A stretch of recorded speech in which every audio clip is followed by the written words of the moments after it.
একদিন সেলুনে চুল কাটতে গেছি, আর সেলুনওয়ালা বলতেছে, ভাই আপনাকে তো টাকে ধরছে। একটা 20 বছরের ছেলের জন্য এই কথাটা কতটা ভয়ঙ্কর আর কতটা ডিপ্রেসিং এটা শুধু সেই বুঝে যে নিজে এয়ারফল ফেস করছে। কারণ তখন মনে হয় এই বয়সেই যদি চুল পড়ে যায় তাহলে ভবিষ্যতে কি হবে। এর পর আমি খেয়াল করতে শুরু করলাম, গোসল করতে গেলে হাতে চুল আসতেছে, মাথায় হাত দিলেই 2-3টা চুল, বালিশে চুল, চিরুনিতে চুল, সব জায়গায় চুল। মানে বুঝলাম যে এটা নর্মাল শেডিং না। তারপরে নর্মালি আমি ইন্টারনেটে সলিউশন খুঁজতে শুরু করি, কিন্তু অনেস্টলি বললে ইউটিউবে আর ইন্টারনেটে হেয়ার ফল সলিউশনের নামে 90% জিনিসই ব্র্যান্ড প্রমোশন। কেউ বলতেছে এই তেল ইউজ করো, কেউ বলতেছে এই সিরাম ইউজ করো, কেউ বলতেছে এই শ্যাম্পু ইউজ করো, কিন্তু রিয়েল প্রবলেম হলো হেয়ার ফল কেন হইতেছে এটা কেউ এক্সপ্লেন করতেছে না বা করেই না। আমি রিসার্চ করা শুরু করলাম, হেয়ার সাইকেল কি, স্ক্যাল্প হেলথ কেন ইম্পর্টেন্ট, নিউট্রিশনের ইম্প্যাক্ট কি। আর এই রিসার্চের পরে আস্তে আস্তে বুঝতে পারলাম কিছু স্পেসিফিক জিনিস ঠিক করলে হেয়ার ফল অনেকটাই কন্ট্রোল করা যায়। আর আজকের ভিডিওতে আমি এক্স্যাক্টলি সেটাই বলবো। হেয়ার ফল স্টপ করতে আমি এক্স্যাক্টলি কি করছি স্টেপ বাই স্টেপ। দেখো ভাই, এই ভিডিওতে আমি যা যা বলবো সব ইম্পর্টেন্ট। যদি তুমি হাফ ভিডিও দেখে দৌড় দাও, মানে হাফ ইনফরমেশন নিয়েই চলে যাও, তাইলে এই ভিডিওটা পুরোপুরি ইগনোর করে দাও। কারণ তোমার ব্রেন ফোকাস কম হইলে হাফ ইনফরমেশন নিয়ে তুমি হেয়ার ফল ফাইট করতে পারবা না। রেডি? চলো শুরু করি। প্রথমেই আমি কোনো সলিউশন ইউজ করিনি। প্রথমেই আমি জানতে চাইছি যে আমার হেয়ার ফল কেন হচ্ছে। অনেক ডক্টরের ভিডিও দেখার পরে বুঝলাম আমার কিছু মিস্টেকের কারণেই আমার হেয়ার ফল হইতেছে। আর যতদিন নিজের মিস্টেক ফিক্স না করব ততদিন কোনো সিরাম, কোনো অয়েল, কোনো শ্যাম্পু কিচ্ছু কাজ করবে না। ফার্স্ট মিস্টেক, আমার ঘুম কমপ্লিটলি মেসড আপ ছিল। আমি যা 2টা-3টা পর্যন্ত পাবজি খেলতাম, কোনো দিন তারও বেশি। আর ভোরেই বাইক নিয়ে বের হয়ে যেতাম। ঘুম হইতো মাত্র 5 থেকে 6 ঘন্টা। একটা ফটো অ্যাড করে দিতেছি, এই ফটোটা দেখলেই বুঝবা যে আমি কতটা স্লিপি থাকতাম। সো আমার ফার্স্ট কাজ ছিল নিজের ঘুম ঠিক করা। Second mistake, poor diet. এটা দেখবো অলমোস্ট তোমাদের সবার আছে। আমি প্রচুর জাঙ্ক ফুড খাইতাম, chips, cold drinks, burgers, almost everyday. Even রিলেটিভরা চকলেট আনলে সকালে এক টুকরা চকলেট খেয়ে যে বাইরে হইতাম, আবার এসে রাত্রে কিছু না খেয়েই ঘুম। সো বুঝতে পারতেছো, নিউট্রিশন কমপ্লিটলি জিরো। তাই আমি এটা কমপ্লিটলি স্টপ করি। তাই এখন ম্যাক্সিমাম মান্থলি একবার জাঙ্ক ফুড খাই, তার বেশি না। থার্ড মিস্টেক অনেক brutal, heat styling. Hair dryer, hair straightener আমি অলমোস্ট এভরি ডে ইউজ করতাম।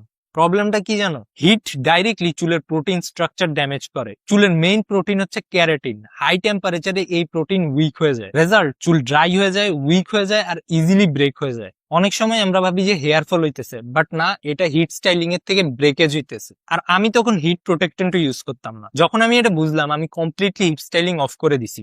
আর এখনো আমি হিট স্টাইলিং করি না যে এমন না, করি, বাট হিট প্রোটেক্টেন্ট ইউজ করি। আর তাছাড়া এখন আমার হেয়ার ফলও নাই, আর করলেও অকেশনালি ইউজ করি, not daily. Fourth mistake, stress. এটা অলমোস্ট সবারই থাকে। রিয়েল লাইফ স্ট্রেস না, গেমে হারলাম স্ট্রেস। ছোট ছোট জিনিস নিয়ে সারাদিন আজাইরা টেনশন। প্রবলেম হলো chronic stress directly hair cycle disturb করে। স্ট্রেস হরমোন মানে কর্টিজল বাড়লে চুল গ্রোথ ফেজ থেকে শেডিং ফেজে চলে যায়। Result, hair fall increase. যখন আমি বুঝলাম এই আজারিয়া স্ট্রেস আমার কোনো বেনিফিট দিতেছে না, তখন আমি নিজে থেকেই এটা অনেক কমাই দিই। লাইক গেম খেলা কমাই দিছি, দেন আজারিয়া ছোট ছোট স্ট্রেস যেগুলি ওই বয়সে থাকে। এখন পর্যন্ত বললাম আমি কি ভুল করছিলাম, কিন্তু এখন আসল জিনিসটা শুরু। কারণ এই ফেজে আমি শুধু হেয়ার ফলই থামাই নেই, ন্যাচারালি রিগ্রোথও পাইছি। আমার কপালের সাইড যেখান থেকে চুল উঠে যাইতেছিল সেখানেও নতুন চুল গজাইতে শুরু করে। আর এখন আমি স্টেপ বাই স্টেপ বলবো ঠিক কি করছি। Step number 1, scalp health fix. দেখো ভাই, স্ক্যাল্প হেলথ ফিক্স মানে তোমার মাথার পরিবেশ ফিক্স করা, যাতে চুল প্রপারলি গ্রো করতে পারে। আমি আগে একটা বড় মিস্টেক করতাম, শুধু চুলের দিকে ফোকাস করতাম, স্ক্যাল্পের দিকে না। কিন্তু পরে বুঝলাম হেলদি হেয়ার গ্রো করার জন্য হেলদি স্ক্যাল্প দরকার। যেমন গাছ বড় করতে শুধু পাতা না, মাটি হেলদি করতে হয়। স্ক্যাল্পের ক্ষেত্রেও ঠিক সেম। আমার প্রবলেম কি ছিল? সারাদিন বাইরে ঘোরাফেরার কারণে স্ক্যাল্প ডার্টি হয়ে যেত। আরেকটা প্রবলেম ছিল, আমি র্যান্ডম শ্যাম্পু ইউজ করতাম, কখনো হার্শ শ্যাম্পু, কখনো strong ফ্রেগ্রেন্সের shampoo.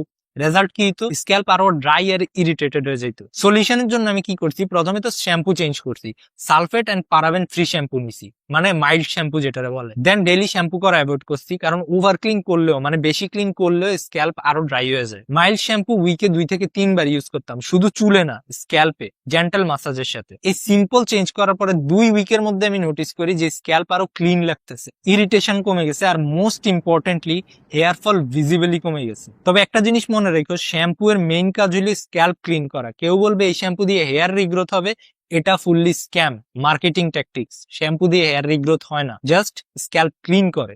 Step number 2, nutrition fix করছি। অনেস্টলি বললে এইটা আমার জন্য গেম চেঞ্জার ছিল, কারণ আগে আমি ভাবতাম হেয়ার ফল মানেই এক্সটার্নাল প্রবলেম, অয়েল লাগাও, শ্যাম্পু চেঞ্জ করো, এইসব। কিন্তু পরে বুঝলাম হেয়ার গ্রোথ 50% এক্সটার্নাল আর 50% ইন্টারনাল। আমি নিজের ডায়েটটা দেখলাম যে কি ছিল, যেমনটা বলছি ব্রেকফাস্ট করতাম না, জাঙ্ক খাইতাম লাঞ্চে, আর ডিনার স্কিপ করে দিতাম মাঝে মধ্যে। তো যখন বুঝছি আমার ডায়েটই অ্যাকচুয়ালি ট্র্যাশ, তখন আমি ডায়েট চেঞ্জ করা শুরু করি। ফার্স্ট আমি আমার ডায়েটে ডেইলি প্রোটিন অ্যাড করি, এগস অ্যাড করি, ফিশ অ্যাড করি, ডাল অ্যাড করি। জিম ডায়েট ফলো করি নেই, জাস্ট এনশিওর করছি যে মিনিমাম প্রোটিন পাইতেছি। সেকেন্ডলি ফ্রুটস অ্যাড করছি ভিটামিন সি এর জন্য, কারণ ভিটামিন সি কোলাজেন প্রোডাকশনে সাপোর্ট করে, যেটা হেয়ার স্ট্রাকচারে স্ট্রঙ্গার করতে হেল্প করে। থার্ড, ওয়াটার ইনটেক ইনক্রিজ করি, এটাও কিন্তু ডায়েটের অংশ। আগে আমি অলমোস্ট পানি খাইতামই না, কিন্তু হাইড্রেশন স্ক্যাল্প হেলথের জন্য অনেক ইম্পর্টেন্ট।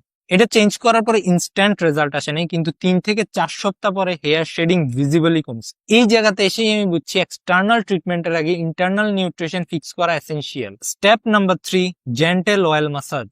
এখানে একটা ইম্পর্টেন্ট ক্লিয়ারিফিকেশন দিই, আমি অয়েলকে ম্যাজিক সলিউশন হিসেবে ইউজ করি নাই যে বাকি কিছুই করব না আর অয়েল লাগাবো আর চুল গজায় যাবে, বরং সাপোর্টিভ স্টেপ হিসেবে ইউজ করছি। কারণ অনেস্টলি বললে শুধু অয়েল মাখলে বা যা তা অয়েল মাখলে তোমার হেয়ার ফল স্টপ হবে না, কিন্তু প্রপারলি ইউজ করলে এটা স্ক্যাল্প হেলথ ইমপ্রুভ করে তোমার রিগ্রোথও দিতে পারে।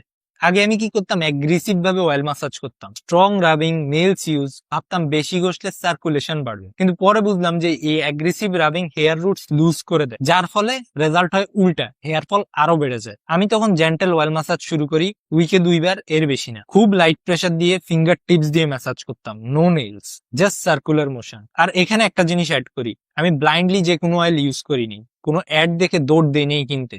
আমি রিসার্চ করছি সাইন্টিফিক্যালি স্ক্যাল্প সাপোর্ট করার জন্য কোন অয়েলটা বেটার। আমি পার্সোনালি ইউজ করছিলাম মিনক্সিডিল, যেটা সাইন্টিফিক্যালি প্রুভেন। এই অয়েল ম্যাসাজ করার মেইন বেনিফিট, স্ক্যাল্পে ব্লাড সার্কুলেশন ইমপ্রুভ হয় আর হেয়ার রুটস বেটার নিউট্রিশন পায়। এই স্টেপ ফলো করার পরে আমার বেবি হেয়ারস আসা শুরু করছে।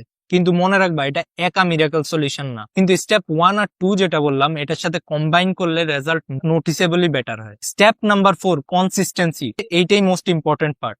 স্টেপ 1, 2, 3 এগুলা সবাই জানে, কিন্তু প্রবলেম হলো ম্যাক্সিমাম মানুষই কনসিস্টেন্ট থাকে না। আমিও আগে এই মিস্টেকটা করতাম, 2-3 দিন কিছু একটা ফলো করতাম আর রেজাল্ট না পাইলেই স্টপ করে দিতাম। অনেক ভিডিও স্টাডি করার পরে বুঝছি যে হেয়ার গ্রোথ ফাস্ট প্রসেস না, এটা স্লো বায়োলজিক্যাল প্রসেস। হেয়ারের একটা সাইকেল থাকে, মানে আজকে ফলো করলে কালকেই রেজাল্ট চলে আসবে না। আমি তখন ডিসাইড করছি মিনিমাম 2 থেকে 3 মাস তো ফলো করবই, no skipping, no random change.